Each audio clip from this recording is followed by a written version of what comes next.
Bonjour et bienvenue à une nouvelle petite capsule d'aujourd'hui. Un message que vous allez m'entendre dire et dire encore une fois, c'est de tomber en amour avec les Écritures.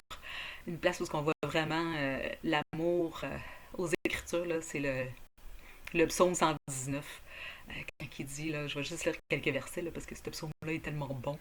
Mais ça dit: Heureux ceux qui sont intègres dans leur voie, qui marchent selon la loi de l'Éternel. Heureux ceux qui gardent ses préceptes, qui le cherchent de tout leur cœur. Après ça, dans le verset 16, je fais mes délices de tes statuts, je n'oublie point ta parole. Il y a encore cela que j'aime souvent utiliser là, dans le verset 103. J'arrive, ça dit que tes paroles sont douces à mon palais, plus que le miel à ma bouche. Ah, c'est tellement bon, hein? Tu sais, comment qu'on peut tellement tomber en amour avec sa parole que sa parole, c'est ça qui nous remplit plus que tout ce qu'on a autour. On est tellement influencé, on passe tellement la journée avec les pensées du monde qui nous rentrent.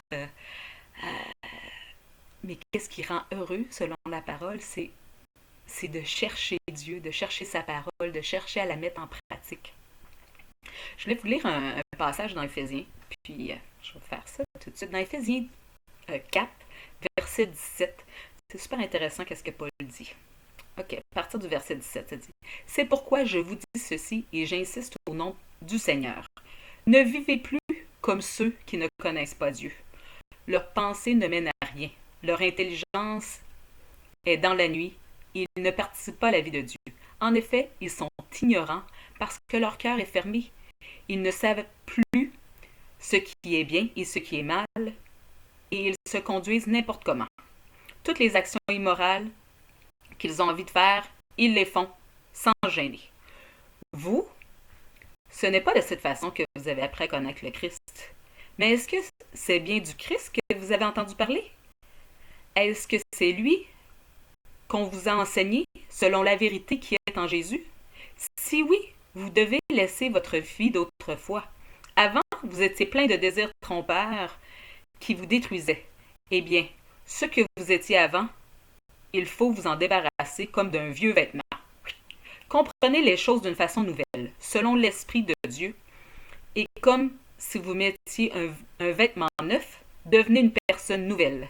Cette personne nouvelle est créée comme Dieu veut. La vérité la rend juste et sainte. Quand on passe à ce passage-là, là, Paul est en train d'écrire à des chrétiens. C'est pas un passage qui est écrit à des non-chrétiens. Il parle déjà à des gens qui ont connu Jésus. Mais il leur pose la question, tu sais. Pourquoi il leur pose la question? Et vous, le message que vous avez entendu dire, c'est-tu le vrai message de Jésus ou non? On peut être tellement influencé par plein de choses autour de nous, puis même des pensées de gens qui ont des bonnes volontés, puis qui croient en Dieu, mais que c'est pas nécessairement le message de la parole de Dieu qui disent. C'est pour ça qu'on aime nous autres directement à la source, pour savoir qu'est-ce que Dieu veut. C'est sa parole qui est la vérité. C'est là qu'on va savoir comment qu'on doit vivre. Parce que faut se poser des questions là, avec les 24 heures qu'on a par jour. Là. Combien d'heures passes-tu à lire sa parole, à être influencé par sa parole? Ça nous dit dans le passage ici qu'il faut enlever le vieux vêtement. Fait que oui, c'est vrai, on se débarrasse de mauvais comportements qu'on peut avoir. Mais si on se débarrasse juste des comportements, ça va revenir. Si on n'a pas de raison du pourquoi qu'on fait qu'est-ce qu'on fait, les mauvais comportements reviennent toujours. Alors, il faut être transformé.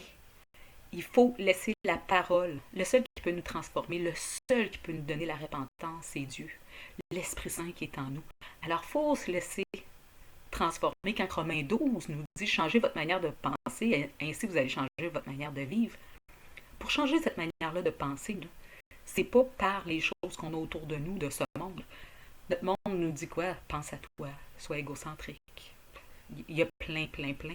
Il paraît que le mot qui est le plus écrit sur Google, c'est le mot self. Tu sais, les gens, là, c'est beaucoup moi, moi, moi. C'est tout le contraire qu'est-ce que Dieu nous enseigne.